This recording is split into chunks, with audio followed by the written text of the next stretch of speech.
আজকের এই ভিডিও দেখার পরে তোমার কাছ থেকে জাস্ট আমি 6 থেকে 7 ঘন্টা চাবো। যদি কোনোদিন তোমার নিজেকে প্রশ্ন করো যে ভাই তোর পড়াশোনার কি অবস্থা, বা আমি যদি তোমাকে কোয়েশ্চেন করি তোর পড়াশোনার কি অবস্থা, যদি এটার কোনো উত্তর না থাকে, that moment realize that you have fucked up. এখন ঠিক করতে হবে কিভাবে। 1 নাম্বার কাজ, আমাকে থামতে হবে। আজকের এই ভিডিও দেখার পরে তোমার কাছ থেকে জাস্ট আমি 6 থেকে 7 ঘন্টা চাবো।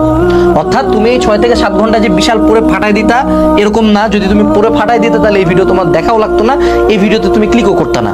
এই 6 থেকে 7 ঘন্টা আমরা একটু নিজের লাইফ নিয়ে রিফ্লেক্ট করব, নিজের অবস্থানটা, যে এই জায়গায় একটা যন্ত্র আসে যেটাকে বলা হয় সেক্সট্যান্ট। এই সেক্সট্যান্ট যন্ত্র দিয়ে সূর্য এবং চাঁদের পজিশন অনুযায়ী আমি কোন জায়গায় আছি পৃথিবীর এটা বোঝা যায়। তো এখন আমরা এই যন্ত্রটা দিয়ে নিজের পজিশনটা বোঝার চেষ্টা করব যে আমি কোন জায়গায় আছি, আমার নিকটস্থ আইল্যান্ড আমার থেকে কত দূরে। প্রথম কাজ হলো থামা এবং একটা সময় নাও। এখন আমাদেরকে কিছু ছোটখাটো লিস্ট করতে হবে। লিস্ট নাম্বার 1, লিস্ট আউট আমি আসলে প্রতিদিন কি কি করি। খুবই অ্যাস্টনিশিং একটা রিয়েলাইজেশন তুমি দেখবা, তুমি যদি একটু প্রতিদিন লিস্ট করে যে আমি দিনে আসলে কতক্ষণ পড়ি, অনলাইনে কি কি করি, অফলাইনে কোন কোন স্যারের কাছে পড়ি, নিজে কতক্ষণ পড়ি। তুমি জাস্ট এই ছোট লিস্ট আউটটা করলে দেখতে পারবা তোমার দিনের পড়ার সময়টা 5 ঘন্টাও না। কোচিং এর বাইরেও যদি ধরি তা তো 5 ঘন্টা এমনিও না, কোচিং ইনক্লুড করেও তোমার দিনে হার্ডলি 6 থেকে 7 ঘন্টা তুমি জাস্ট পড়াশোনা করতেছো। এবং এদের মধ্যে যেই তোমার সাবজেক্টগুলো বাকি, যেই সাবজেক্টগুলো কম পারো সেগুলোতেও তুমি কম সময় দিচ্ছ। তো তবুও সময় নিয়ে বসে বুঝে কি কি করি আমি এখন পার ডে সেটার একটা লিস্ট আউট চাই, ঠিক আছে? এই লিস্ট আউটের পরে আমাদেরকে যে কাজটা করতে হবে সেটা হলো কাট আউট কি কি লাগে না।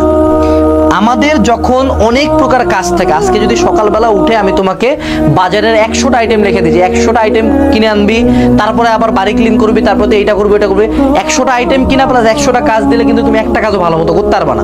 বাট আমি যদি বলি আজকে তুই বাজারটাই কর, কালকে বাড়ি ক্লিন করিস, তারপরের দিন কাপড় ধুবি, তাইলে তুমি কিন্তু ফোকাস হইতে 3টা কাজই করতে পারবা। তো আমাদের যেটা হয় যে আমরা যখন অনেক কিছু করি, এই এখন একটা লাইভ ক্লাস করলাম, দৌড়াদৌড়ি করে সাথে সাথে আরেকটা টিচার আসলো, তারপর কালকে আরেকটা কোচিং এ পরীক্ষা, আবার কলেজে একটা কাজ আছে, কলেজে একটা পরীক্ষা আছে, আমার মাথা খুব হ্যাবাজার। এবং যদি এই ভিডিওটা কেউ দেখতেছো যখন তোমার ইয়ার ফাইনাল চলে, তাহলে আমি যে কাজগুলো বলতেছি এটা ইয়ার ফাইনাল শেষে করতে হবে, ঠিক আছে?